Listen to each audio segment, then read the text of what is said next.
We are back and staying on our top story today because right now on Capitol Hill, former Attorney General Pam Bondi is facing questions from members of the House Oversight Committee behind closed doors. We just got to look at her opening statement revealing this nugget. She said, quote, "I did not lead every aspect of this effort or conduct that document review myself. I delegated oversight over this process to Deputy Attorney General Todd Blanche, who happens to now be Acting Attorney General Todd Blanche." Virginia Democratic Congressman Suhas Subramaniam is joining us now. He was just in that room. Congressman, just take us inside what's happening as much as you can right now. Well, the reason there's no cameras inside is because Republicans didn't want to videotape this. They also want this to be a transcribed interview, which is separate from a sworn deposition. So she did not have to swear in at the beginning. So she can choose not to answer questions. She's not technically under oath, although if she lies to us, that's lying to Congress, which is a crime. But just the whole situation is ridiculous that she isn't really under the same pressures as, let's say, the Clintons were when they were interviewed. What is the tone and tenor, though, of this interview so far? Because we've seen her in past public appearances in front of lawmakers, dodging questions, being combative. Is that the tone and tenor of what you're experiencing right now? No, because so far only the Republicans have answered questions or asked questions of her. And so because of that, she's been asked kind of the softballs, questions that she was expecting to answer. And so she's been very well prepared and had calm answers to all of the questions. But obviously, we're about to ask questions on the Democratic side, and things will be different, I would imagine, during that questioning.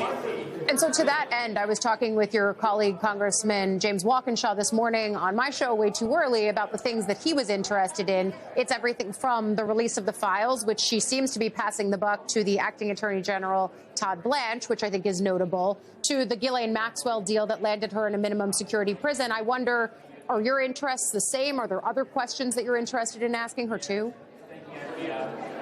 We have so many questions for her. I mean, the past year and a half, she said from the very beginning, right, that she had the files on her desk, and then we asked for the answers to these questions. We asked for her to release these files back in August. She didn't comply with our subpoena. In December, the Epstein Files Transparency Act, the DOJ still hasn't complied with it. And so we have so many questions for her, and this is just a continuation of the cover-up, and we just don't know why this administration continues to fail the American people when it comes to protecting survivors. We were also talking about the fact that there's two DOJ officials in that room, despite the fact that Bondi is there in her private citizen capacity. Are they saying very much? What is the role that they are playing in that room? Generally, I believe they are there because she is there in her former official capacity and to answer questions about what she did in her official capacity at the DOJ. So that's her justification for sending attorneys that are paid with taxpayer money to defend her and the administration is because she's doing this in her official capacity. I have some issues with that. I also have some issues generally with the fact that she's tried to duck this interview to begin with, and she tried to come in a situation where she doesn't have to be sworn in. If she has nothing to hide, she should have been sworn in. If she has nothing to hide, she should be videotaped. And I don't know why she has refused those things. I wonder if you also have issues with this, because according to a letter sent to the chairman, the DOJ is actually going to have the opportunity to review the transcript of this interview before it's released to the public. Why is that necessary? And does it mean that they're going to have the ability to redact things? And what is the code to build those redactions? Do you have any understanding around that? Well, remember, House Republicans say they work for Donald Trump, right? And so they're going hand in hand with the Trump administration, not just this, but many other issues, right? And so that's why the DOJ will get to review them first, right? Which is not really how we do business on the Oversight Committee. Our job is to do oversight of the DOJ, do oversight over all these agencies, not work hand in hand with them. So you have real issues with that. So do a lot of Democrats on the committee. But what can be done, right? In what ways can Democrats, and I recognize the limitations of being in the minority, but how can they assure the public that they're going to see the same transcript that the committee members were privy to because they were in that room? And wouldn't you imagine that Republicans who pushed to subpoena Bondi in the first place would also want to see that kind of transparency? Yeah, a couple of things can be done. First of all, we're all in that room. I'm going to be in that room today.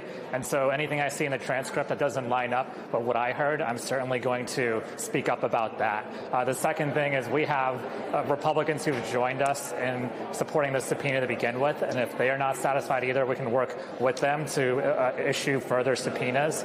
So there's several things that we can do. And so I'm confident that we will get at least something out of this hearing. One thing I would say is I do want to talk to Todd Blanche now. I would like to subpoena Todd Blanche. I'd also like to subpoena Kash Patel as well, just based on what I've heard so far. She's talking about Kash Patel in that room? He has come up, yes. Interested to hear more about that. Congressman Suhas Subramaniam, we will leave it there so that you can go in and take the Democratic turn of asking some questions. But thank you for coming out and joining us.